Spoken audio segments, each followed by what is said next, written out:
Hello and welcome to TYT Community here on the TYT Network. I'm your host, Jeff Waldorf. Got a little bit of a new setup tonight, so to improve our sound quality. So you're going to see a little bit of, you might see some errors, a couple of issues, but no problem. We're working that stuff out as I'm only one person running the whole goddamn show. So there will be some issues. Like that, whatever the hell that is. Yeah, see? So we're going to have that happen from time to time. So just bear with me, guys. That's what's happening. All right. So now, to get onto the show, I want to welcome Lucy and Tom back to the show. We're going to have a little bit of a repeat from Friday, talking great stories with Tom and seeing how many times Tom can get us in trouble. Tom, welcome to the show. So how many times do you want me to say queef again today? I mean, I could start now and just get the ball rolling for everybody. I mean, I know it's not Friday yet, but I don't need to hold back, do I? Oh, boy. This will be very, very interesting. This will be a very interesting night tonight. We've got some really, really good stories for you today. We're going to go over some of those sections, different sections of that gigantic Pew poll that came out recently. And yes, I know my wife is probably laughing right now because she hears the word Pew poll and she giggles. I married a very excellent, although sometimes strange woman with a strange sense of humor. Then, of course, we do have some goofy Republicans. Did you know it's the Earth's birthday, according to World Net Daily. That's great. And the United States of Reagan. The United States of Reagan. So with that, let's start out here with our very first topic.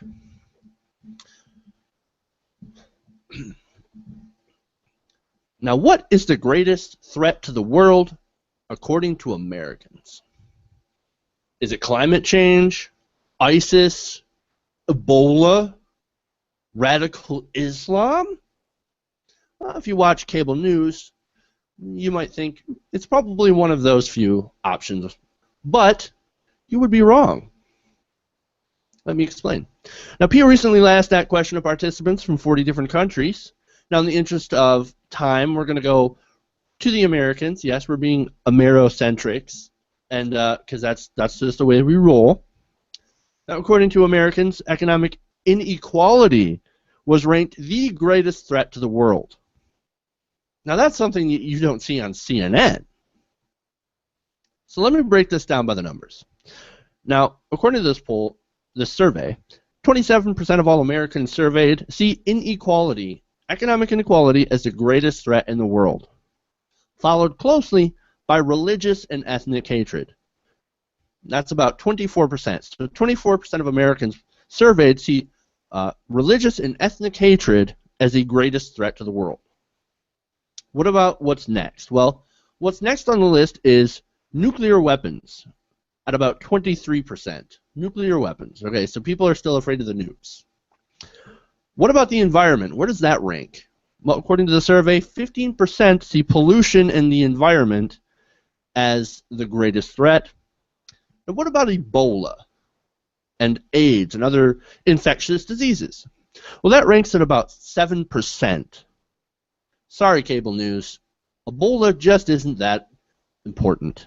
It just doesn't score very high.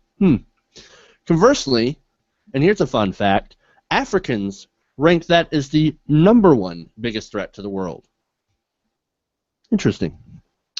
Now, I will branch out a little bit before I throw it to the panel and mention Latin America. Now, in Latin America, the highest ranked threat to the world is climate change at 25%, and that's not even at #1 in Latin America. So climate change, that's about the highest anyone has climate change ranked. Now, I should say, Asia actually ranked climate change the most important threat, but it was only 23%. So that's really interesting. Now, guys, what do you think about this? Lucy, Tom, please chime in.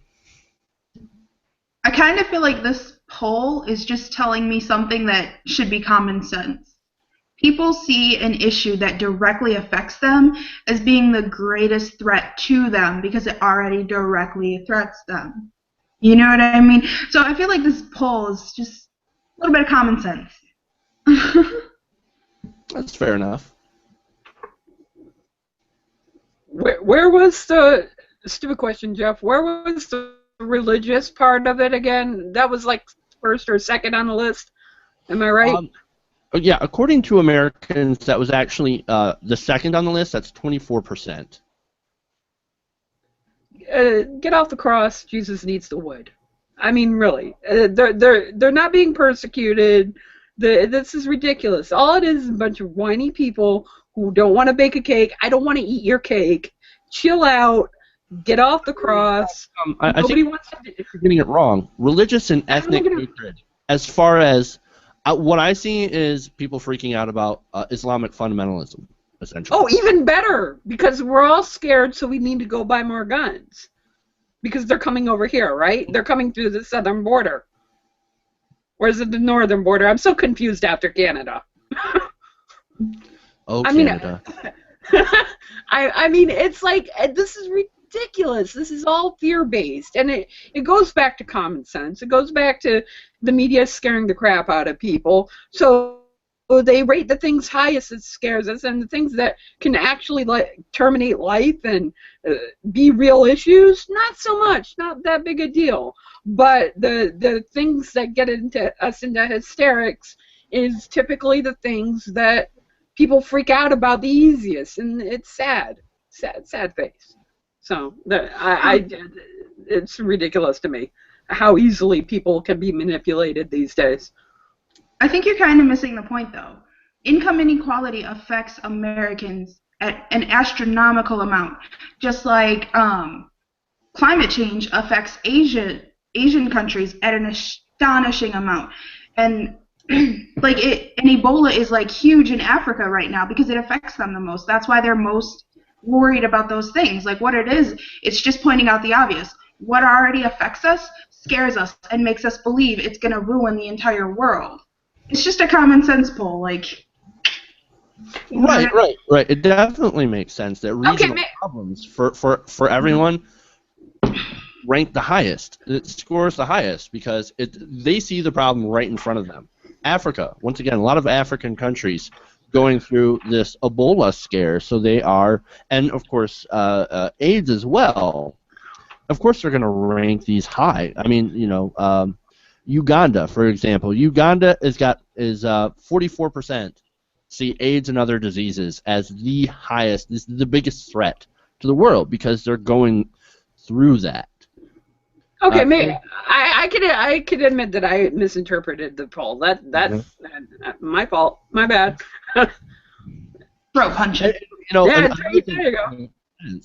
Another thing that makes sense about this is when you talk about pollution in the environment, and I've got the graph here of all the 40 different countries. I'm just going to read off of that.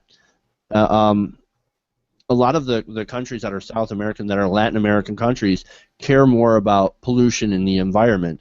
And you see some of these island nations as well, putting that as one of the highest, if not the highest thing, because those are the places that are going to be directly affected by climate change. It's not America that's going to be hit hardest. It is the places that are generally poorer that are going to be ravaged by, things like rising sea level and, droughts and stuff like that. Stuff that they can't afford to mitigate.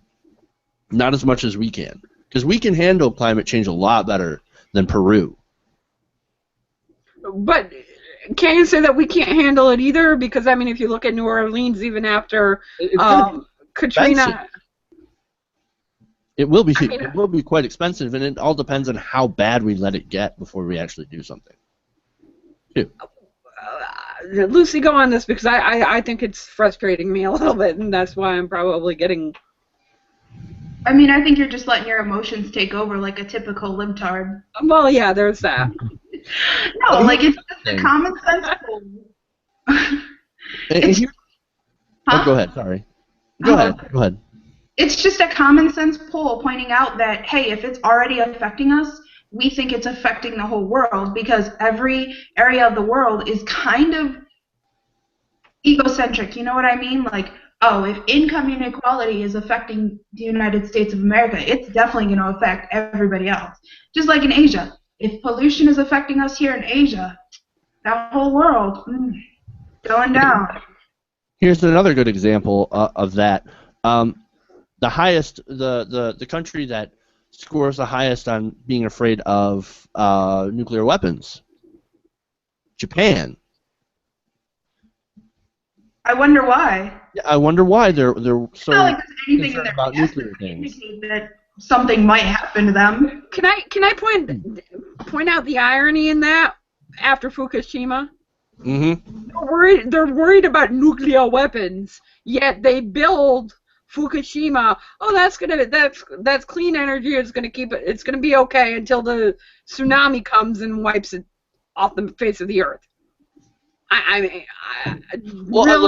Really ironical there. Ironical. Right. Sarah Palin award. Sorry. Let me just say that I'm not your typical lib, and I'm not so anti-nuclear. I'm much more anti-coal and fracking and oil than I am anti-nuclear. So, like, I'm not your typical lib on that. Jeff, explain this to me. How are you not anti-nuclear? How am I not anti-nuclear? Yeah, please. Some of the biggest problems with Fukushima is where they built it and the reactor design, right? The reactor design they used in Fukushima was made back in the 1960s, 1970s. There's so much better improvements that we can make in safety. And look, nuclear is one of the highest regulated industries in the United States.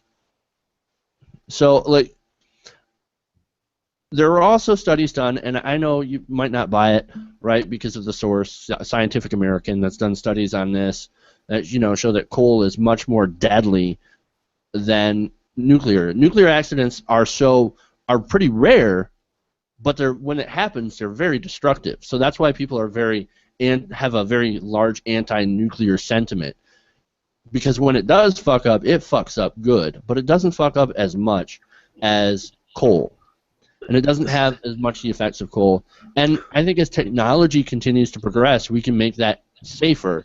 And look, the nuclear waste, huge problem. If we can figure out how to recycle that, and I think they're working on that, figure out how to recycle it and make it so there's not nuclear waste everywhere. I think it would be a viable option as well to explore along with solar and wind. I'm sorry. Maybe I'm too environmentalist on this, and I've gotten to the point where I live near. I would rather have a wind and solar farm near me than a nuclear power plant. No, I understand. I agree with you completely. I would rather have a wind farm. Well, actually, we have a huge wind farm in the next town. I could go outside and look and see the giant turbines, and I think it's awesome that we have that. I love them. I do. Anti-nuclear. I'm not as staunchly anti-nuclear as a lot of liberals because it's much better than the alternatives: coal, oil, and natural gas. I guess it's the lesser of evils. Yeah, but if we keep picking the evil, we still meet Satan. So I understand your argument, but can we stop with the picking of the evils? Why does it always have to go to the lesser of the evil?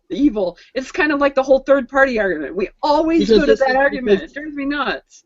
Because this is reality, and not everything has to conform not everything turns out to be the ideal that we want. And I think we have to operate in the real world, and sometimes us liberals can be a little bit too pie in the sky, and not look at the realities of things and try to make a better decision with what we have. Yeah, until a tsunami hits. So okay, Well, I'll buy that. I'll buy that until that happens. That was really, really poor design, and that was a ridiculous. And look, it's still leaking to this day, and they don't have any way to clean it up. That's the kind of thing that, like, that's the kind of thing that I can understand to be against nuclear. I've done a lot of stories on Fukushima on how horrible TEPCO has done. They've done a shitty job cleaning it up. They've done a shitty job all around. They've been covering things up. It's been ridiculous. And Jeff, can I ask you a question on this topic? Would you say that saying that I'm not living in reality is giving like natural gas proponents and coal and nuclear proponents a pass? That's just going to get them more be able to have a continued stranglehold until instead of forcing the issue, because if there's nowhere for our kids to go, our grandkids to go, what's the point? I mean, that's how I see it. I mean, why do we have to keep giving? Why can't we change the reality of the situation as opposed to change reality?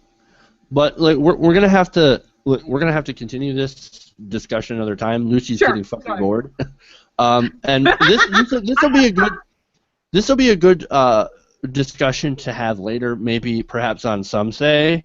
No, I wanted to point out, my hometown where I grew up, in Oswego, New York, if you guys know it, there's a nuke plant there called 9 Mile. And we've all been, there's even a university there.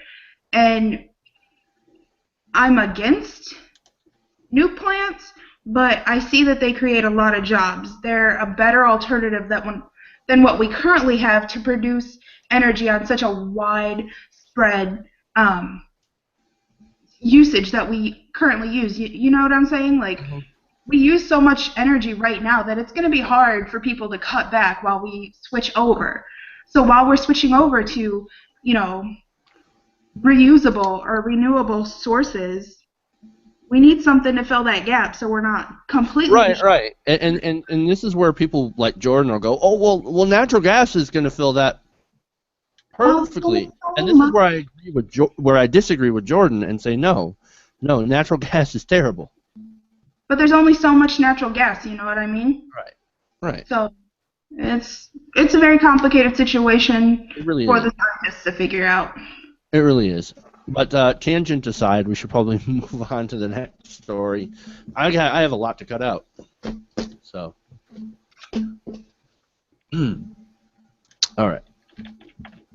We continue next with the Pew survey, and I will have a couple of graphs to show you, which I'm getting here queued up. Hold. Okay. All right. Let me. Like I said, I'm running this whole thing by myself, so we're gonna have some issues here.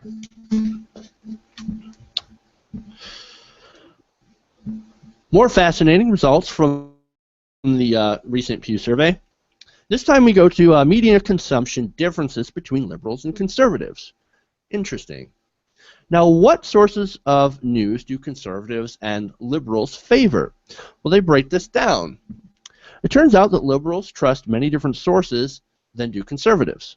According to the survey, liberals favor places like CNN, NPR, MSNBC, and the New York Times to get their information. Those who are consistently liberal, which are the most liberal, tend to watch more CNN, followed by NPR. Now, NPR ranks at about 13% of respondents saying that they watch him or listen to NPR. MSNBC is all the way down at 12%, and local TV fares the worst at 5%. So what about conservatives? Well, according to this survey, the most conservatives people, which are considered consistently conservative, get a massive majority of their news from Fox News. Ironically, at a rate of 47%.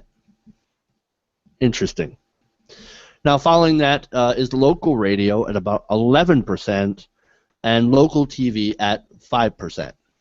Now, let me show you the chart that NPR had, or, I'm sorry, Pew Research had when looking at this.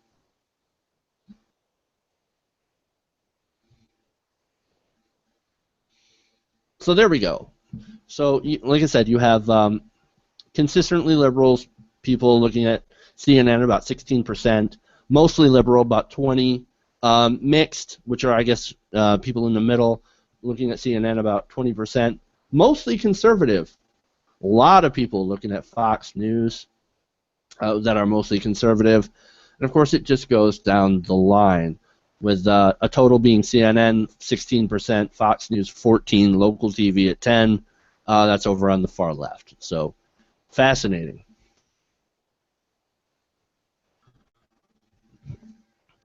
So, the results basically show that the more liberal you are, the more different news sources you tend to trust. Whereas the more conservative you are, the less trusting of other media types, other than, of course, Fox News, you are. So that's some interesting insight into what people are looking at. Now, I got more information, and this has to do with what media people trust. And, of course, I want to bring up the graph here on that. So this is trusted.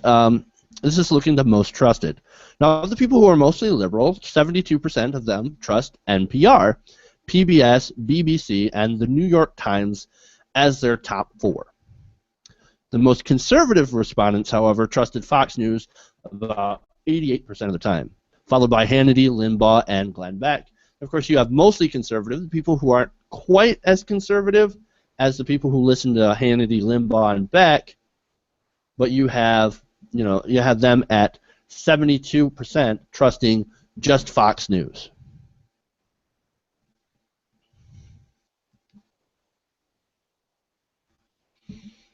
As for distrust, obviously liberals hugely distrust Fox News, and the most conservative people distrust MSNBC, which is about as no shit as you can get.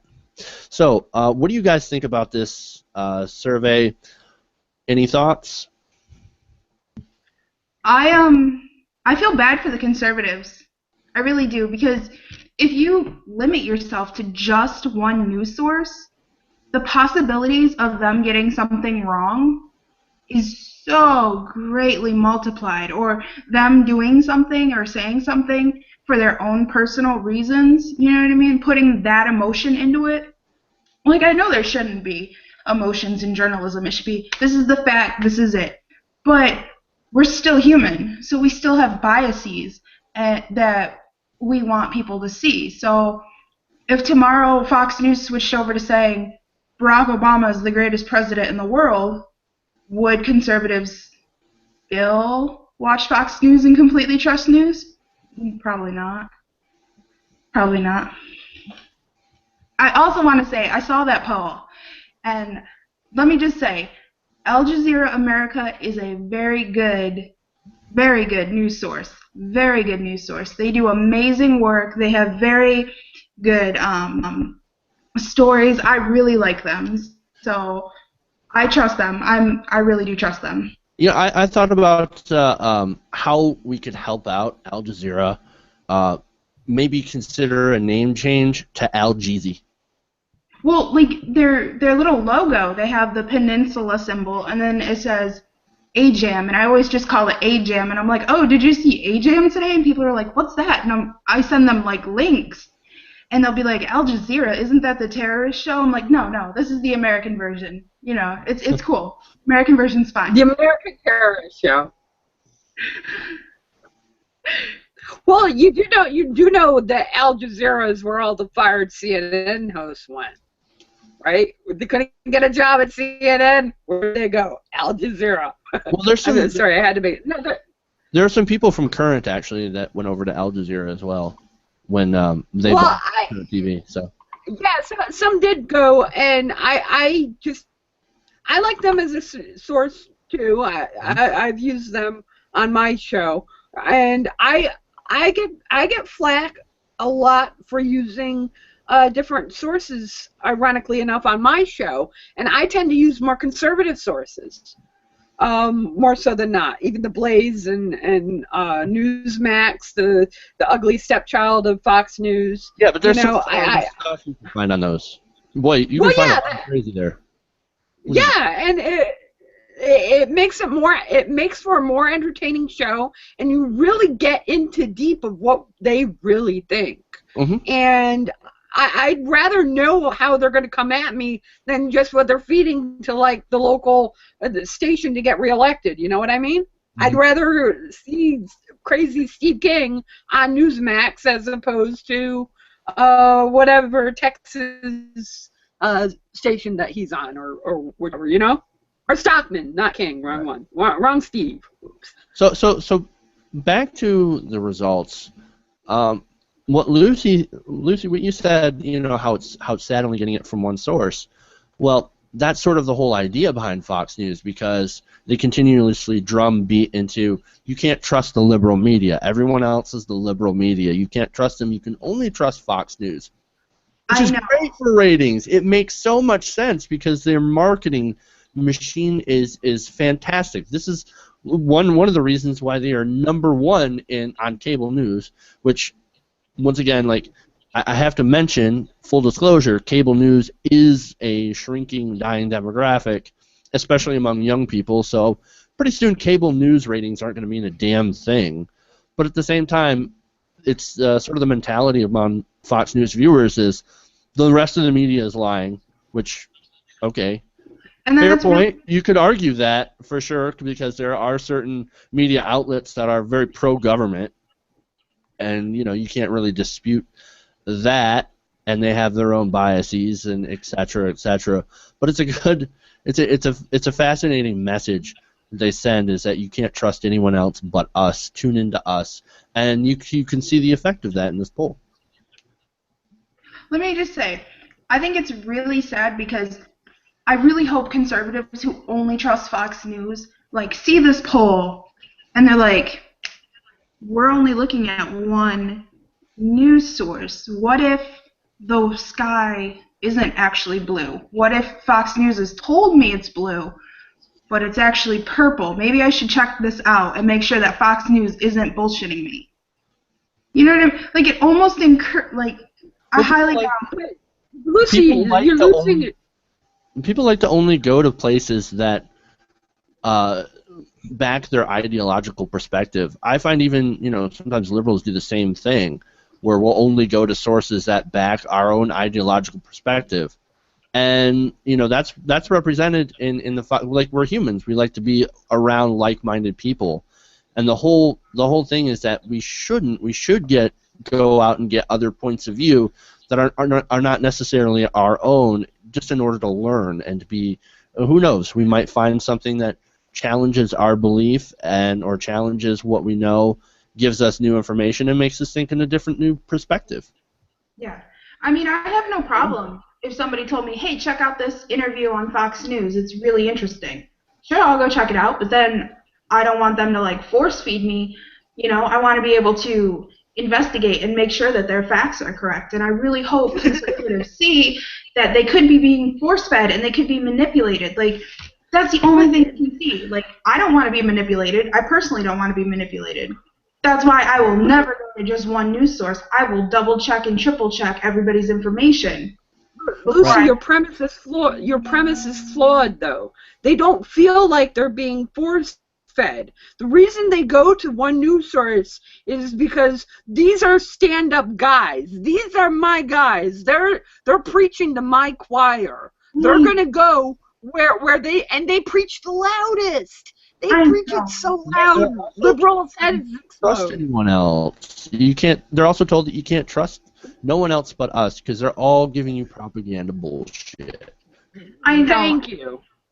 I feel like you can't trust anybody. Like, unless you see it happen, you'll never know 100% for sure. So. And my question, Jeff, my question to you on this whole thing, if conservative Fox News is so trustworthy, why did Karl Rove get Romney's election wrong? Why wasn't he right on the numbers? I mean, if they're so why was he so butthurt? when he thought he had it in the bag. You know what? It's a bubble. Everybody lives in a bubble, and the only way to kind of get out of that is to question everything, question your news sources, because, look, news can be wrong, news can lead you astray. I mean, I'm pretty sure MSNBC is in the tank for Obama and are always going to be pro-Obama, and that's sort of the way that we have media set up, is that what gets more views, what gets more clicks, is taking an ideological stand and not being nuanced, because nobody wants to sit through a nuanced piece. They want to hear their talking points that support their own side. And that's really kind of what's wrong today in the media landscape. Yeah. Fair enough, fair enough. So there you go. We have one more piece of Pew News in this survey. I told you this is a massive survey.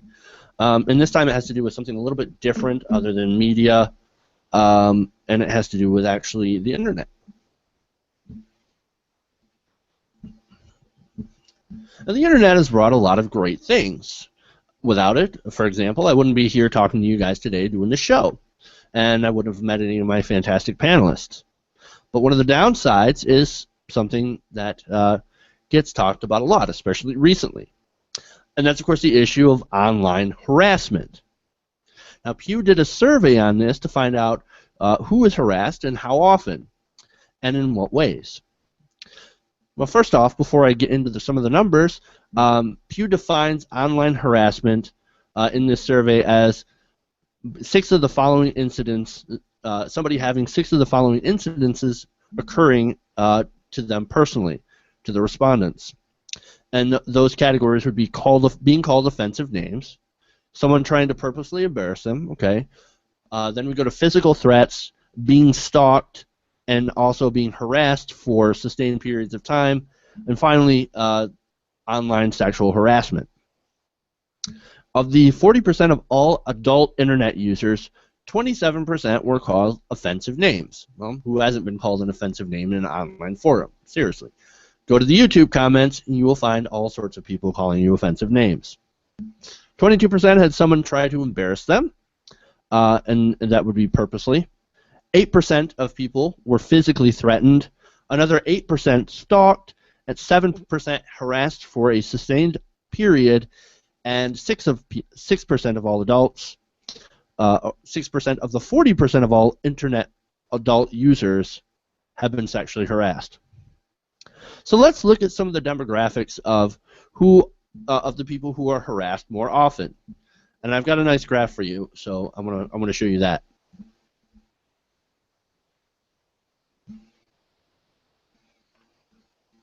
That is the wrong graph.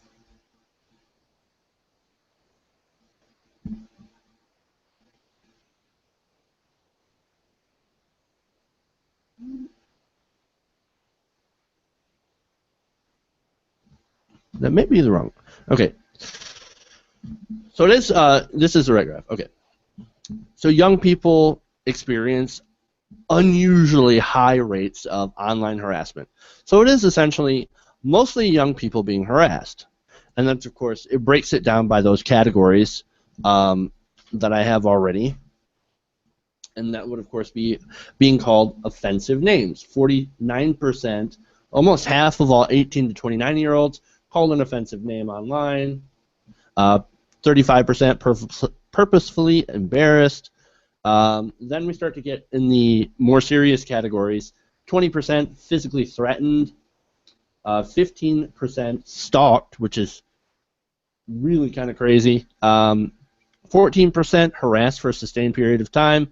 And 14% of all young people surveyed say that they've been sexually harassed. All right. So it is people, like younger people, being more harassed more often. So what about how it breaks down in, well, gender? So let's look at gender. It's young women that are harassed very severely when it comes to being online. Now you had, of course, a large amount of women. I'm sorry, this isn't coming through too clearly for me right now, but 50% of women called offensive names. 36% of women purposely embarrassed. But look at stalked. 26% of all women stalked. That's scary. Once again, and then you have 25% harassed, and then, or sexually harassed. Then you have 23% of women physically threatened, but men actually overtake that. So more men, 26% of men, are physically threatened, and 16%, or I should say 18% of women have sustained harassment. So, I mean, these are just some crazy numbers right here. So I want to go and get your guys' thoughts on this.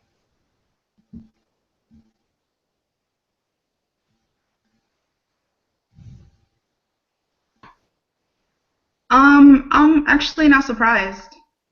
Not surprised. I don't know what the age range is for younger men and women. What is? That's I believe 18 to 29. Okay, I'm not surprised. So I'm in that category. I've been sexually harassed. I've been called names. I've had a lot of these things happen to me. I've never been stalked, thank God. Knock on wood. I've never had anything crazy like that happen. You know what I mean? But right. I'm not surprised. Like, I went to high school with the internet. You know what I mean? Like, I've pretty much grown up with the internet. So, am I surprised that with all the recent, well, not really recent, but a couple of years ago, all these bullying stories coming out? I'm not too surprised at this study at all. In fact, it kind of makes me sad how, like, much I feel like this is just common sense. Like, oh yeah, people are going to get harassed online. Like, I don't know. What is kind of crazy about this is just the level of women 18 to 24 actually that have been stalked. 26%. That is horrible. Look at that. And like I said, you have real, like, it's really close between men and women being called offensive names and purposely embarrassed. And those things I don't think are all that severe. I don't know, maybe it's just me living in my internet bubble where everybody calls me some sort of name for doing these videos, right? You know, there isn't a day go by that I'm called something horrible, and it's just like, okay, whatever. You disagree, fuck off, right? Well, not necessarily. Calm down, people. Calm down. Now I'm going to get a whole bunch of comments saying, fuck you. But, you know, that stuff I don't think is such a huge deal, but when you start getting into stalking and the sexual harassment, the threaten, you know, being threatened, you know, especially, like, that's the only category of serious things that men are actually pulling ahead of women, and that's disastrous as well. I mean, we have to do something about the physical threats, the sexual harassment, the stalking, you know, all of that serious stuff. That's a real problem online. Jeff, can I make a suggestion for this? Yeah. Buy a gun. Open carry, protect yourself, you'll be good. Just buy a gun. All will be good. Everybody will be safe. No more online threats. No more stalkers. Buy a gun. I mean, isn't that the answer for conservatives? What are you going to do? Shoot people through the internet? Yeah, why not? I mean, apparently you can get give a baby a vagina gun and shoot them through the, that way. So buy a gun. That's their logic. So just arm everyone, and it will be good. I'm sorry. The reason I bring Sean, Jeff, is this is so Captain Obvious to me, and I would love to be getting the money to do these studies. It's like just throw spaghetti numbers up and figure, it's like really that obvious. It's like I know how I look. I know how my voice is. I know that I probably get crap comments. I really don't care. I don't even look. I'm not that big an attention whore. I mean, I'm a pretty big attention whore, and I'm not that big of one. I mean, this is just kind of another common sense poll. Like, did we really need a poll to know that kids are harassed online when daily there are fights in schools, there are kids killing themselves because of online harassment? Look at all those kids that killed themselves a couple years ago for being gay, and like it came out that they were victims of online bullying. Like, does anybody else forget that? Like, am I taking crazy pills because I seem to remember but nobody else seems to remember? Like, we have a short memory in America when it comes to that, and we could get into a thesis about why, about society and all that stuff. I don't really want to get into that right now. You crybaby liberals. If I had my crybaby sound, I'd be playing it loud right now. You're making me tear up here. I'm feeling bad. Open carry for everybody. What will make you feel better? What will make you feel better is the room decided to insult me, which is great. Thank you guys. Cool. I love you guys, right? Oh, it's okay. You're not the only one. Well, you're the angry Muslim, so I mean, come on. My Muslim demons are taking over, and my libtardness is starting to show through. Sorry. I feel you. Right. At home. But no, it's like I know that I look like how I look, and that's not going to change. People look how they're going to look. People talk how they're going to talk. It's just get over yourself and buy a gun. And we could all skip down open carry, and when that gun accidentally goes off in your drawers, ouch.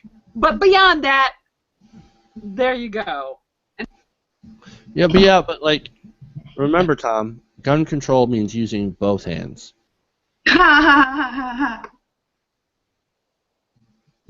All right. So, should we move on to Reagan? Unless something happened to Tom. As soon as Tom gets back, we'll go back to Reagan. We'll go up to the United States of Reagan. So do the Earth birthday. The Earth's birthday?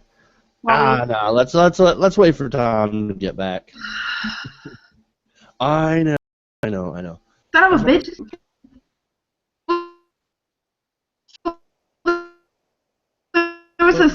There was another story, wasn't there? Yeah, there's a couple of stories left with clips, but like I said, I don't want Tom to miss any of this stuff because it's too much fun. Now we get into goofy Republican the segment. Now we're over with some of the serious stuff. Now we're going to talk about goofy Republicans. You there, Tom? Wait. Yeah, I'm back. Ironically, I had to get my hands from the right area, and I crashed it. So I'm back. That ain't right, man. Wait, Queef. Can I just ask, we're going from common sense polls to ridiculously not common sense politics? Yep. That's what we're doing. We're that show. All right. And we're going to start off with the United States of Reagan. I kid you not. This is great. Douglas McKinnon is a former speechwriter for George W. Bush and Ronald Reagan, who's been promoting a new book on secession. Yes, secession. The dream is alive for old Dixie. Now let's listen to him talk about this secession in his book and an interview obtained by Right Wing Watch.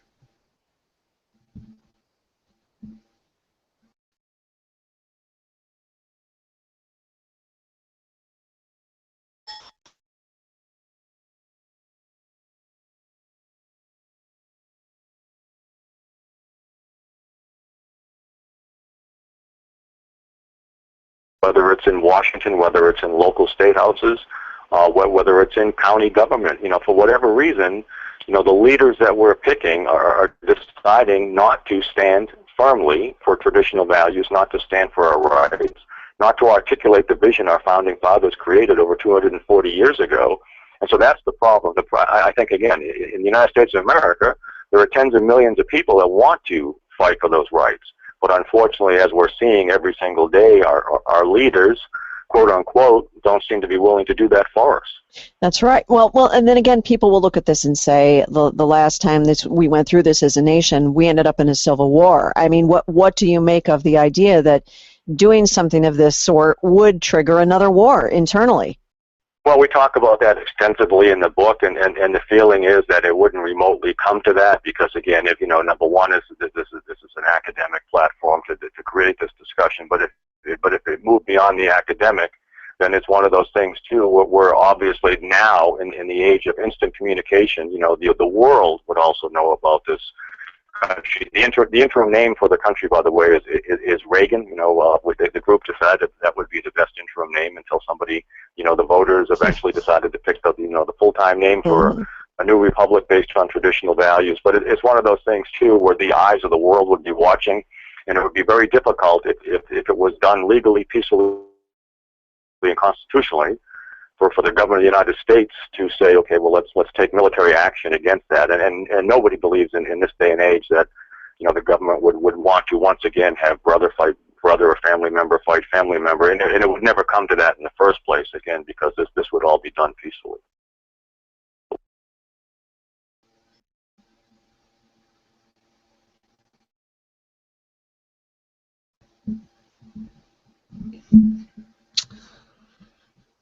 Reagan. Yes, Reagan. The interim name for the country would be Reagan. Now, before I toss it over to my panel, I just want to mention that there's actually no constitutional way to secede from your country, to secede from America. At least not that I know. But not only that, but wanting to secede from your nation is about the most un-American thing you can actually do. And before I toss it out there, I do have an idea for the name. A better name than just Reagan.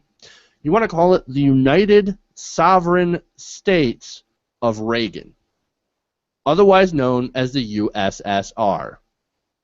Tom? Okay. I like your name, Jeff. I do, but Reagan Stan works so much better. And will they allow Ronald Reagan's body to be removed and placed in a mausoleum? And I'm assuming wherever the new capital is going to be for Reagan Stan, because Reagan will be like Kim Jong-il, the leader of Reagan. He must be the eternal president, right? He will always guide them, shining city on the hill, right? If we're going to take that step. And furthermore on this, would Ronald Reagan not be rolling over in his grave over this? That they're using his name to talk about leaving the country that he led? I mean, seriously, why don't you piss on the man some more and call it fucking done already? I mean, this is so unpatriotic. It's so bullshit. And this just proves how much the right actually can't fucking stand the man, because they'd rather just trash him. I'm done. Lucy? I think I'm misquoting the person, but I do believe James Buchanan was the one who said, if they try to secede, I will come down there and kill every man, woman, and child and hang them from a tree. I do believe somebody said that the first time the South tried to secede. I don't know if it was James Buchanan. I don't think it was James Buchanan. I think it was the president before him. Honestly, but I'm not 100% sure, first off. So don't try and quote me, but okay. But you know what? Honestly, fuck it. Let them secede. Let them secede. And then when we destroy them again for the second time, maybe they'll learn. No, if they're going to go, I said this on TYT Live on the Twitter feed, if they're going to go, don't let the door hit them on their way out. Goodbye, get the fuck out, take your traditional values and 14 divorces and 16 children and get the fuck out. Don't ask for government help. And by the way, when those Islamic terrorists come from on the southern border because Texas is a part of your Reagan stand, we ain't fucking lifting a finger for you. You go do it, you fucking Reaganites.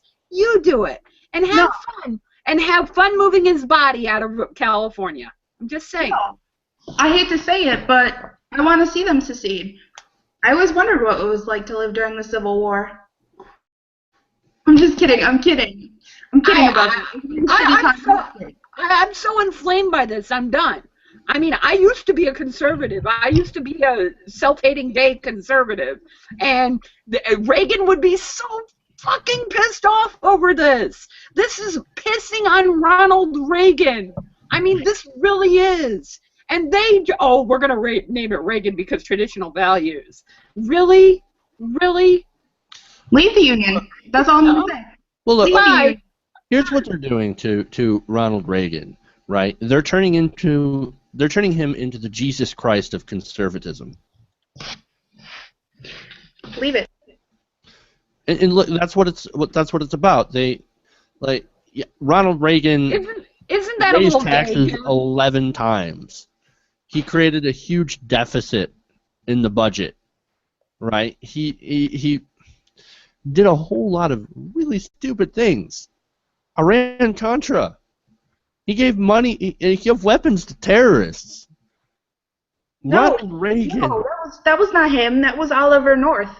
Jeff, you're missing it. He got rid of the USSR, and now they want to create the USSR. So you're totally, Good point. Okay. So everybody credits Reagan with communism, with like destroying communism, right?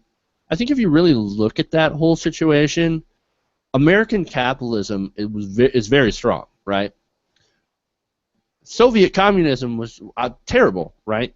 They couldn't keep up with the amount of spending on the military that we could.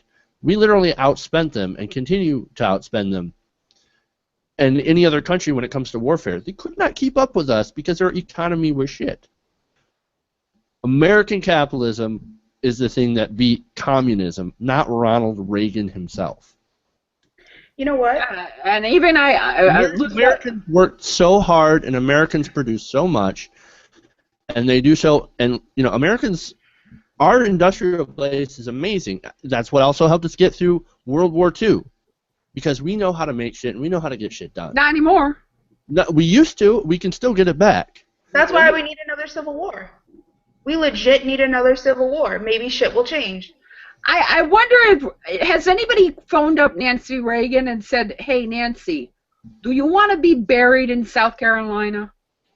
I mean, I know you like California and all, and that's where your library is. But, can you do Reagan stand a salad and move the dear leader for us?" Has anybody made that phone? I know it's an academic discussion and all, which I just find fucking ironic there. But since we're having the academic discussion, has anybody picked up the phone and asked Nancy how she feels about moving Ronnie? No, but I'm going to bring this whole thing back down before we go. And I have to say, Ronald Reagan's titties. I just want to say, I wonder if the South seceded, how they would turn it in the history books. You know what I mean? Like, oh, Texas used to be part of this United States of America. But then Reagan came along, and we joined up. And no. The thing about Texas, too, they mentioned this, is that Texas has been already invaded too much. Yeah, so, and they don't want they won't take Texas. They won't take no Texas for us. You're not gonna take. Are you gonna take New Orleans? Because you ain't taking fucking New Orleans. I will come down. Too bad. The whole thing is ridiculous, and By the way, it's about this. It's about the secession fantasy. Let's set up our own right-wing conservative Christian bastion of where we get to treat LGBT people and minorities as second-class citizens, just like it says in the Bible. Let me just say, really quick, I just want to point out, try it, but the problem is all you're going to do is invite military occupation into your state. Like, you're going to be like, oh, we're going to secede from the Union and we're going to create our own nation.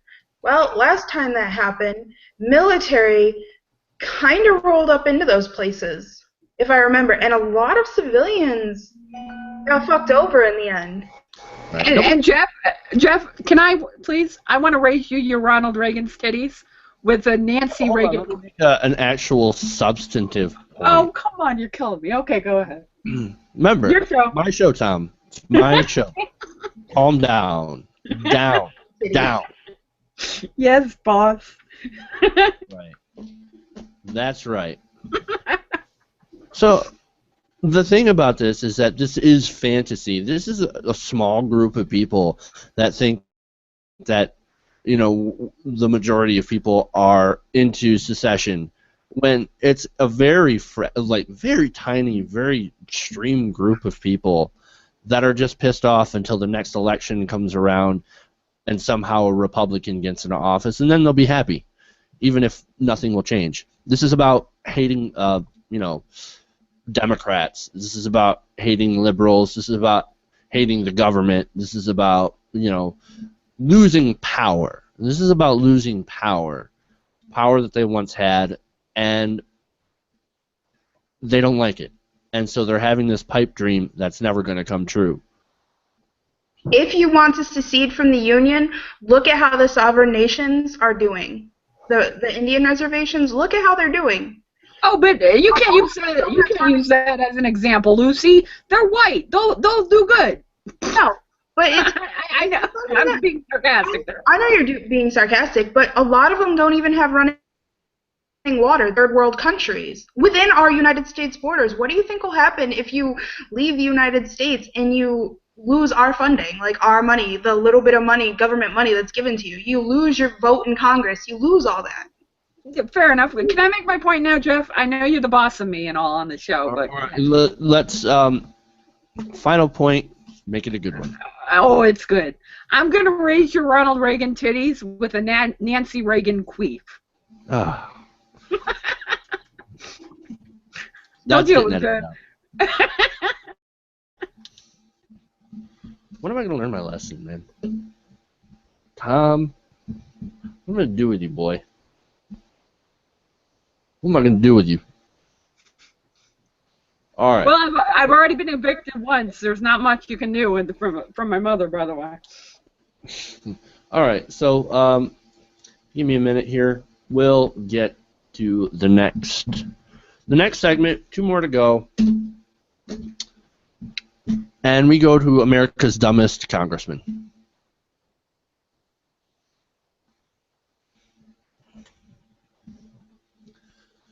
Louis Gohmert fancies himself an expert on military history. And so, of course, he knows the real reason gay people can't serve in the military. Why don't we let Louis take it away? Louis?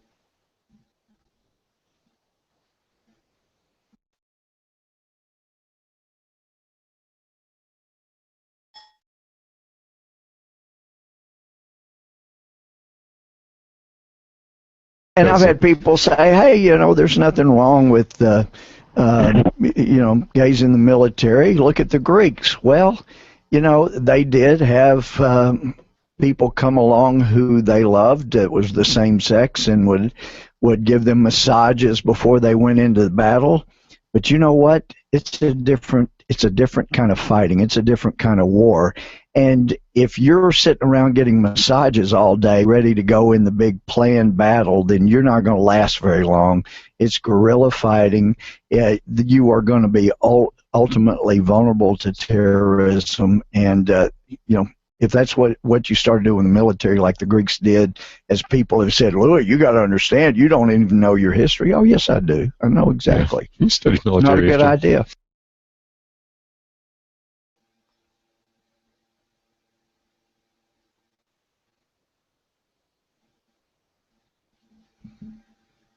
I can't. I can't. Massages? Opening you up to terrorism? Terror massages? I don't quite understand what he's talking about. What's he talking about, Tom? Jeff, as a guy who, you know, does a pretty good massage, believe it or not, I can tell you, Louis Gohmert is right on the money on that. I mean, you get one good gay guy and you get a little twitch down there when you're getting a massage, it's all over. We're taking the army down. The gay mafia, you better watch out. Did you not see that Seinfeld episode where George didn't want to get a massage? That's where he got this. There was no history. He just happened to watch Seinfeld one night and was like, that sounds like I can make a logical stretchy point with that and blame gays. Woohoo! See, I'm telling you, He watched Seinfeld. That's what. Nothing to do with any kind of facts or history or whatever cherry picking BS. See, I can make something out of nothing. I don't even know how to feel about this story. Like, if I was military, I'd be kind of offended because the idea that people are just sitting around getting massages all day is kind of offensive to military personnel. Like, oh, I know you're dying in battle, but you're also getting massages all day. Like, I know the truth. Like, we're not, like, there's not a spa set up in the middle of Iraq where we're sending our troops and we're like, just go. We'll tell everybody it's a war, but it's really a massage. Like, we know the truth. Just don't tell anybody. Yeah, it's party in the desert. Like, it's not happening. And if it was, I'm pretty sure there's better places we could hold fucking massages here in the United States, so we wouldn't have to pay to ship our troops to another country to get them massages. Like, there's probably some really cheap, like, I guess China has like $12 massage parlors that are really, really good. Just send all our troops to China to get massages, I guess. So see, the other thing. The question here is that what kind of massage is it that Louis Gohmert is so worried about? Is he worried about like what kind of massages are he thinking? You know, what's he thinking about? Like happy ending? Well, it's obvious. Perhaps. And if he's thinking about gay happy ending massages, dude's got something wrong with him. Jeff, it's obviously goes back to Eric Holder and his asparagus. He is worried about his asparagus getting naughty touch time in the massage parlor. That's what it is. You need to call him up and leave a message and calm him down the way you calmed me down tonight. That's what you need to do, and it'll all be straightened out, ironically enough. Can I just point out really quick? Just because somebody's gay does not mean that they want to jump your bones. Like, I played rugby in college. There was a lot of lesbian ladies, and I would always make the joke, oh, quit checking out my titties. But I knew that not everybody wanted to jump my bones. Like, I'm hot. Don't get me wrong. I look good, and I can get what I want. But not everybody, just because they were gay, wanted to jump this. So, calm your titties, guys. Calm your titties. Not everything is... Not everyone is trying to have sex with you. And just, once again, I think that Louis Gohmert thinks way too much about gay massages. Personally, I think that, like, because that's the only reason that you can be so obsessed over all this stuff. And I think that these people just focus way too much on, like, you know, oh, those gay massages. Like, if I was getting a gay massage in the military, of course I'd be distracted. Of course terrorists would get me, because once, you know, like, obviously, like, if you're gay, you know, you're susceptible to terrorism somehow for some reason. I honestly could not tell you what this man is thinking. Wait. Because it makes Jeff, no sense. Here's my question. Can I? Go ahead, Lucy. Okay. I have a really good question. Does he not realize that the Muslim fundamentalists, the terrorists in this situation, are the same ones that are killing gays? Like, they would like to kill gays along with you, Gomer. Like, relax. Like, they'll kill them for you. Just give us just give them a couple of minutes and they'll kill all the gays. All right? Yeah, there's so much more like fundamentalist Christians and fundamentalist. You know, like fundamentalists are fundamentalists. A lot of them think almost the exact same thing. Only the gods differ. You know, they both are very anti-gay. They want their own religious law. Just to clear everything up, it's the same God. It's the same God. It's just different. Christians believe different Messiah, I guess, or different prophets. Christians believe Jesus is the Son of God. Muslims are like, probably not, but he was a prophet. He was definitely a prophet. Muhammad was the last prophet. So there's a difference, but it's the same God. Can I just make something very clear on the show? I'm going to take a firm stand. Jeff? Something firm from you? Yes. Louis Gohmert is not on my unobtainable list. He is not anywhere near the list, and he has nothing to fear from me. How's that for firm? All right. We're gonna go from Louis Gohmert to our last story. We're just gonna get right off that right now. So out.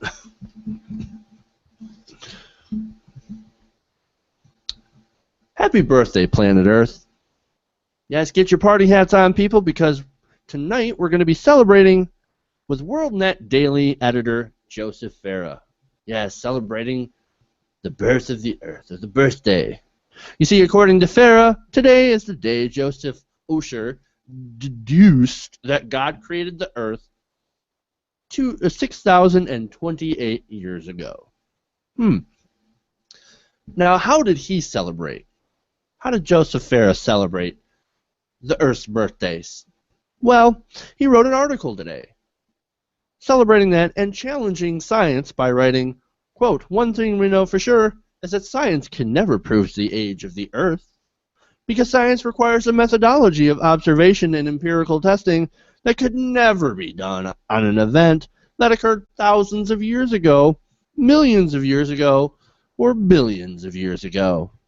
Yes, because somehow studying rocks and meteorites that are of that age from the solar system as well as from the formation of the Earth itself using radiometric dating, for example, does not count. But, so if we can't figure out the age of the Earth, who can? Well, Farah has the answer. God. Yes, God. Why? Because he was there, don't you know? He writes, quote, "Is it crazier for me to believe the world is around 6,000 years or than it is to accept a scientific fact that is actually millions or billions of years old?" Personally, I don't think I'm going to dignify that with a response. But what about the dinosaurs? Well, what about the dinosaurs? He says, quote, "I know some of you are thinking, Farah, what about the dinosaurs that were tens of millions of years old? How do you explain that?" Yes, how do you explain that? It's kind of like if the tides go in and the tides go out. You can't explain that. Quite simply, I don't believe it. Throughout man's history in every culture, we have stories, pictures, and sculptures depicting dragons and leviathans and sea serpents. Are we to believe these were all concocted in a man's imagination? Actually, yes. Because there's this little thing called evidence. Something that you don't seem to possess any of. It kind of helps to have evidence to back up your ridiculous ideas. And this is sort of the thing that separates the religious from the scientific. Evidence. You see, scientists all around say the same thing. If the evidence does not support their claims, their theories, then they will change their mind. They will find better theories to fit the evidence. But with the religious, like Joseph Farah, no amount of evidence, proof, or anything like that will change their mind. They are stuck. This is why fundamentalism, I think, is so dangerous, because it doesn't require logic, reason, or even proof. It repels such things and simply mandates that you listen, submit, and refuse to open your mind. Thoughts? I think Bill Nye said it the best when he debated Ken Ham about creationism. And he was asked, both him and Ken Ham were asked, what would change your mind? And Bill Nye's like, proof, evidence, pictures from aliens that were like watching the world be made. I don't, you know? And Ken Ham's like, nothing will change my mind. So by that logic, not even God himself coming down and be like, yeah, no, I didn't create this world in 6 days. It was actually millions of years. And, you know, like, I was wrong. I was lying to you the whole time. Like, not even God himself could convince them of that. Also, I have... Go ahead, Lucy. Also, to the dinosaur thing, let me just say this. If dinosaurs only lived a couple hundred years ago, then how do you explain oil? Like, then we wouldn't have to worry about there not being enough oil. We could just go into our labs, take some living stuff, chop it down, and magically do like an incantation or a spell, and poof, there's oil. Because, hey, it was only a couple hundred years ago that oil magically sunk into the ground or whatever. I'm so disappointed in you, Jeff. You are totally missing the big picture in this. You know what you're missing? On the debates now, when we watch those crappy, shitty turd blossom debates, we will have a year, an exact year to point to, and ask them, do you believe that the Earth is 6,028 years old? They will no longer say, do you believe that the Earth was created between 6,000 and 10,000 years? We actually have an exact date. That's the golden ticket that you're all missing. I mean, we have a firm, solid date from these people, and we can ask a direct question now. You know, we've had a That's the firm, best part. we've had like this firm date has been around for a long time, from I believe it was the 18th or 17th century, when Mr. Usher somehow like deduced the age of the Earth through studying the Bible, the supposed age of the Earth through studying the Bible. So we've had this for a long time, but they, I guess, from what you're saying is that they were wishy-washy in the language. Oh, well, we're not quite sure. 6,000, 10,000, whatever. Young Earth, God did it. Good enough. Let me say this. Believe it. It's in this book called the Bible. You should read it. Let me put this out there. You want to believe it? Go for it. If it makes you happy to think that the Earth is only 6,000 years old, go for it. You're an adult. You're an adult human being living in a free country with free thoughts. You want to believe the Earth is made of cheese? Meh. I have nothing, whatever, you're an adult. But do not ever take your beliefs that have no evidential backing, like no backing at all with evidence, and bring them into my classroom. Because as soon as you do that, I'm going to demand time in your Sunday school. And then you're going to get pissed at me. But all I'm trying to do is saying, hey, you get to bring your beliefs into my classroom, so I get to bring your beliefs into your class, or my beliefs into your classroom. You know what I mean? So I got to give you a little pushback on that. Lucy, you'd never get into the Sunday school. You'd get shot because they had an AR-15. I mean, they never allow you in. No, that's what I'm saying. That's what I'm saying. I have logic. Oh, I know. I agree with you, but they never let you in. That's the sad point with this whole topic. No. Just listen. Go ahead. Hear me out. My sophomore year of high school, I was taking biology as required, Regents biology as required by New York State education. The first 5 seconds of class, my teacher had to introduce evolution. Evolution is a very important, basic part to biology. And we were really sinking into like how humans came about, and it was really interesting, and I love evolution. And he sat there and he's like, now I am required to tell you guys that there are alternative theories out there. Now let's jump into the fun stuff. I wish he didn't even take those 2 seconds to say alternative theories. There is no, give me the proof. Prove it to me. Prove it to me with facts and data and fossil records. Like, all you got to do, all the creationists have to do is find one human bone. One human bone. Just one, like a femur, you know, like something that has human DNA in it. In the same level that we find dinosaur bones, and I will believe you. I will be like, holy shit, they were right. But no, Lucy, obviously you know Satan has moved them around. I don't care about Satan. I don't. Maybe Satan has moved them around, so it's all a trick, obviously, right? And don't forget, Satan's gay too, by the way. Maybe. Well, if you really look at it, maybe Satan is the good guy. He wanted us to have the knowledge of good and evil. God didn't. Satan wants to lead us to enjoy our lives and enjoy our bodies. God doesn't. Oh, Lord. Oh, Lord. Burn her. Burn her. Expect comments. Jeff, don't look at your comments. I'm just saying, between me and her, I should just go on a queef tangent and be done with it and ruin the show. No, because with what you just did, Don't look at the I comments. know. Like this is fundamentalist logic, is what it is.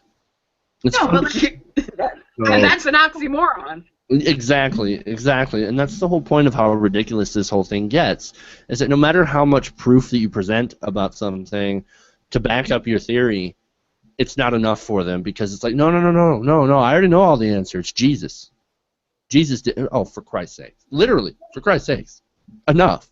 you know, You don't have anything to back you up. Like, if you want to believe in a creator, that's fine, but don't disregard the evidence that says that, like, that's not even related to the possible existence of a creator, just how the world came together. Like, you could even argue that the 7 days was like a metaphor for the epochs or something like that. You could do something ridiculous like that and still make half like a lot more sense than Joseph Farah and the rest of these young Earth creationists. Because that makes absolutely zero sense, and it defies everything that has been found already, that has been tested already. It flies in the face of science and everything that we've Jeff, learned. Jeff, you are so cute with your logic. It just bugs me that people keep trying to bring religious doctrine into my classroom. Like, stay out of my classroom. For real, like, I don't care. Like, if you want to teach that in Sunday school to all the children, have at it. But don't bring it into my classroom. It's and like, you know what? That's what the separation of church and state. That's what the First Amendment's about. You know what? No. You know what fundamentalists like to say? Well, your homosexuality should stay behind closed doors. Make your fundamentalism stay behind closed doors. Like, I don't want it in my face. Fair like, enough. the same fucking logic applies here. You don't want to see my homosexuality. I don't want to see your fundamentalism. Please just don't put it in my face in my classroom. It's like they have churches. Churches are tax exempt to begin with. Is that not good enough? No, they have to take over the government as well and use that to force their religious views on everyone else.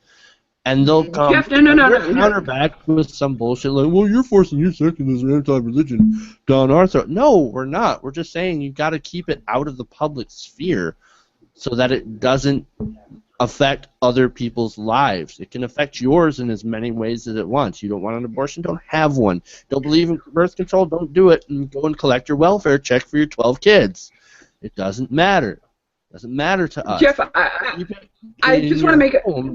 And in your church, not in our schools, not in our public buildings. If you want to make a religious school, go ahead. That's fine. But keep it out of public schools. We have to re-erect the wall between church and state. And it has to be a strong wall, because not only if you knock down the wall does it hurt the state, it also hurts the church as well. Like, are you going to trust, and Jordan said this, Jordan pointed this out, are you going to trust the thing that you hold dear, if you're a religious person, to the thing that you distrust the most, which is government? Are you going to allow the government to take control of your religion? That doesn't make any sense.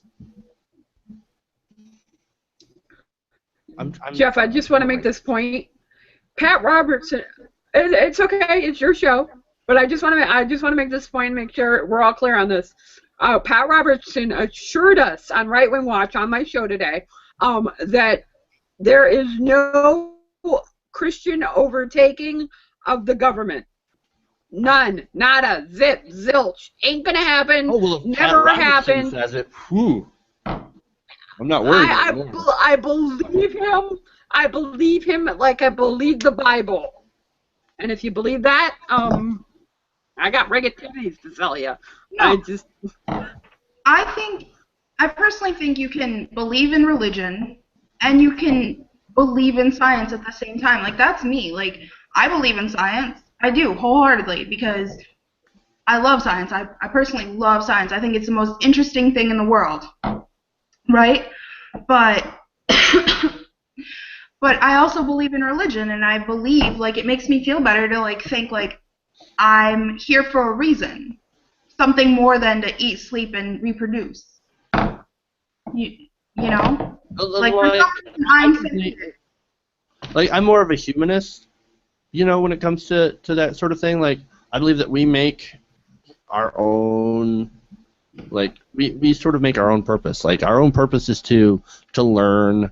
Our own purpose is to, you know, get along with each other, make a good society while we're alive, right? And so that's, like, I don't personally need any sort of religious doctrine to make life worth living for me, because life is already worth living. I love being alive. Being alive is fucking awesome. And, you know,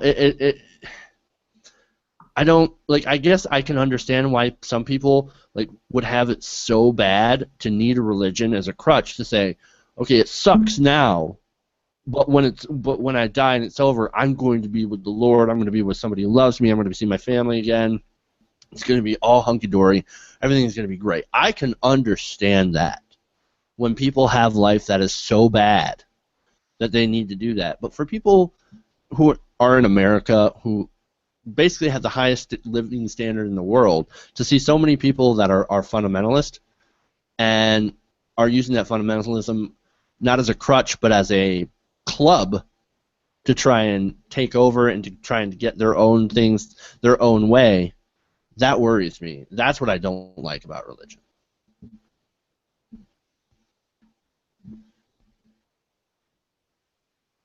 Did I just drop the mic again? I think so. I do want to just push back on one thing, though, Jeff, that you just said. That we don't have the best best You're living. right. We have the second highest standard of living now under Canada. No, I thought it was Sweden. Was it not Sweden? I believe Canada is above us in something. Okay, well, we're not. They're also literally above us too. Well, he is. Duck. I consider Canada as our hat. Unless the world is actually upside down and our North Pole is our South Pole. Oh, so does that make Canada our pants? But I don't like that, because then that makes, like, I want, like, Florida's our dick. Well, it always has Florida's been. America's dick, and Texas is America's asshole. I can't argue with that. I know. I just want to point out, evolution really is not that complex. It's pretty simple. Things have to mutate to stay alive. That's evolution. Like the same people who believe in Ebola mutating to becoming airborne should be believing in evolution as well, because that's an example of it. A mutation that's beneficial to the next. By the way, can I just point out the same people who believe in all this crap are the same people who believe that Jesus Christ is going to come down, take you back up in Jesus' jet, and you're going to be floating in the fucking clouds. I'm just pointing that out. So why? I thought it was a vacuum cleaner. Well, Dustbuster maybe, I don't know, but that was Spaceballs, wasn't it? And copyrighted, and we're on YouTube, so can't use that. No, the holy suction. Oh, yes. Bad. Yeah. So I'm the only one who should be doing suction around here. All right. Well, that's a good night, everybody. That's the show. That's all, folks. we killed that one. This one is yeah. Well, everybody, and might as well to address something in the comments. Haven has been offended no less than 7 times tonight. But only 7? He is offended. As a somebody else, she was something else. She was offended. You are my lady crush. So you know we love you, Haven. You can't be offended. You should have been on today. Yeah, right? You would have had fun. So. You needed to... Who else is going to slap me down? Jeff, come on. I've already done that. But, yeah, it's not nearly as fun as getting slapped around by Haven. That was awesome. Like, ain't nobody got time for that. Ain't nobody got time for that. Okay, can I just point out one more thing? I mentioned human evolution. Okay, but if there isn't human evolution, explain different skin colors, different eye shapes, different mouth shapes, all these different things. Looking more in my favor. It's just basic. Oh, but you have to survive. You know, like Cain obviously made black people, or God made black people from Cain. So obviously, because they're terrible people. So that's why racism is okay, according to fundamentalist Christians. I don't know. But like that's why the Mormons, like, you understand, that's kind of why the Mormons, like, were very, very racist in their doctrine up until like the 1970s. No. Wait, I thought the racism ended in the 50s. I'm confused. Is this the 60s? Guys, clearly racism is gone now. It doesn't matter when it ended, but it's gone now because we have a black president. Oh, right. Barack Obama. Yep. You're right. Absolutely. Again, It's only half black, but it's half gone. We'll just count it as half gone. Racism is half gone because our president's only half black. Okay. Jeff, are you going to make that announcement that you said you were going to make tonight, are we doing questions? Probably do that. Halloween. Okay, so programming note. Halloween is going to be my last show for a while. Okay, so I'm going to be off for the next maybe 6 or so months. So I will not be hosting TYT Community. I might be doing a couple of games and politics videos, which, by the way, you should check that out. But I'm taking this time off in order to get some stuff done, and you'll know when I come back what it is. But yeah, it's going to be really difficult for me to do the next few months. So I will be instead be in the background, and we'll be having guest hosts take over. And we've got Jordan wanting to do some shows, host some shows. We've got Dan Spearian wanting to come in and host a couple of shows. And we're always looking for guest hosts to take over. Hopefully we'll be getting Ree back soon to take over on Fridays to take her show back, social justice show. And we might even I might even have to ask Sean to host a show, which we know is going to be a disaster. But as for the reason why, I'm literally going to fix my face. I've got a lot of dental work planned over the next 6 months, so while I'm getting that fixed, it's I've got a lot of different there's a lot of stuff that needs to be done. And it's going to take time to get all that stuff done, healed, you know what I mean? So it's going to be a long time. It's going to suck because I'm going to miss doing the show. But don't worry, I'm not actually going to be leaving everybody. You'll still find me in the TYT chat. I'm still going to be, here in the chat room talking. I will be. You trust me. I'll be around. You'll see me around, so don't worry. I'll still be doing stuff in the back end of the show, making all the bells and whistles run. So I'll be here. I'm pretty sure they'll occasionally throw to me for my opinion on something. Basically, I'll be the kind of the Jesus for the next 6 months. So, and hopefully, maybe I'll get back sooner if everything goes well. So. And Jeff, can I just add to that negative comments on this show for all that, because that's not nice if you do it any other time, and I'll have to come after you, and that ain't pretty. I'm not fun to deal with if you listen to my show. So. Which I have. There you go. Can I say my money was on sex? And I'm.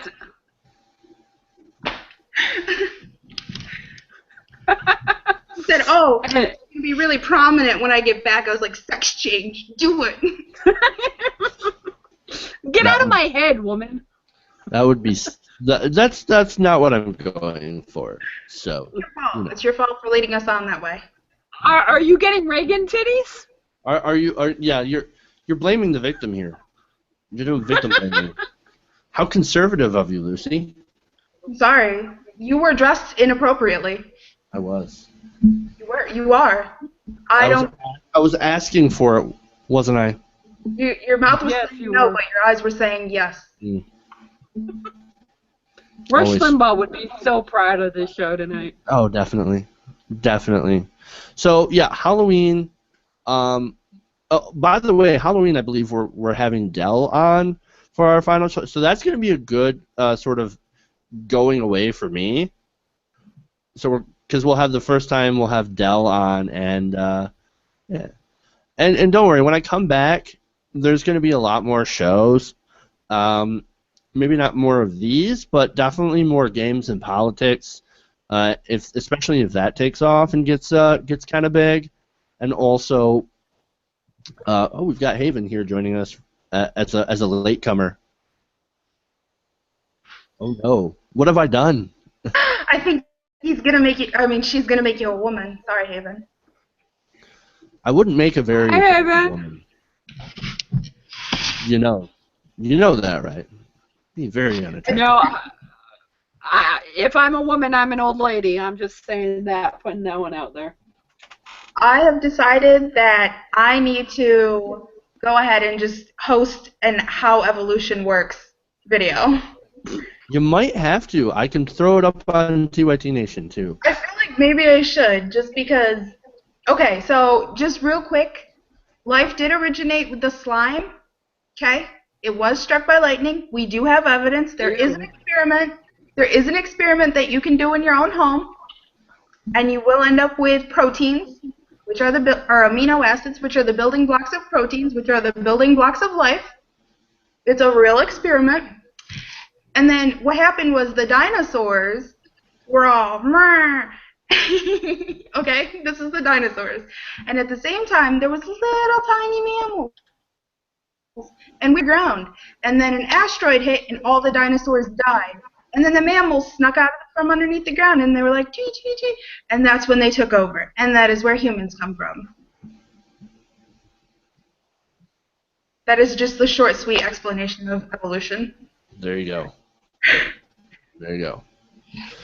Yeah, post a video up on that later with the same sound effects and everything. Maybe like put a little plastic dinosaurs and something like that. I will get make like a diorama that moves. Make a video perfect. Of that. It would be amazing. It kind of reminds me of Amazeballs.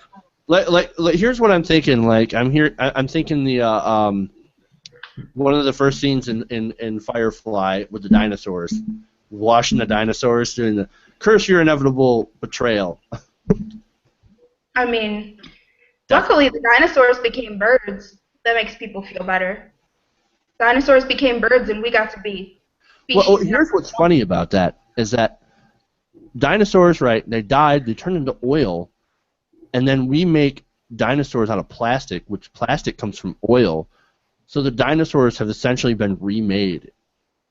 Zombies. Just saying. Take that, dinosaurs. You tried to fuck us over once. We won twice.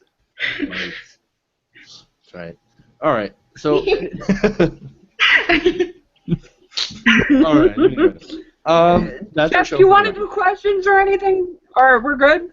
No, I'm gonna have to get going here. Get your questions ahead of time tomorrow. Okay, cool. So you can post them on our Facebook page, which really helps get them together. Facebook.com/TYT Nation. Post your questions there. I'll grab a few. I could even screen cap that shit and post it up. Okay. So we'll take a couple of questions there, or on Twitter, or both, or something. So we can do a couple of questions tomorrow. We'll have Tom tomorrow because Tom doesn't know when to go away. Okay. And we'll have Haven tomorrow as well. Sean.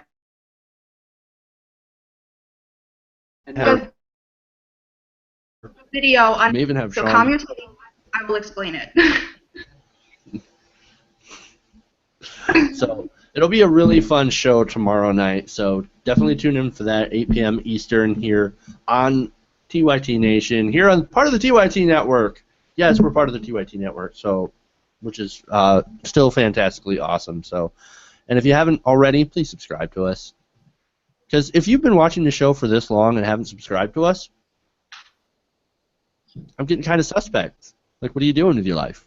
Subscribe to TYT Nation. You know you want to. And for those of us who are new joining us tonight, welcome to the show. We have a show every twice a week, every Thursday, Friday night, 8 p.m. Eastern, after TYT Live. We always make sure the TYT Live show gets done before we start showing this thing because, you know, people love the flagship show. and I don't mind waiting. But anyway, thank you guys for joining us here tonight, Lucy, Tom, and thank you for everybody at home for joining us tonight here on TYT Community. I have this thing that I want to bring up to bring us out, but now I have to actually do this thing to get it working.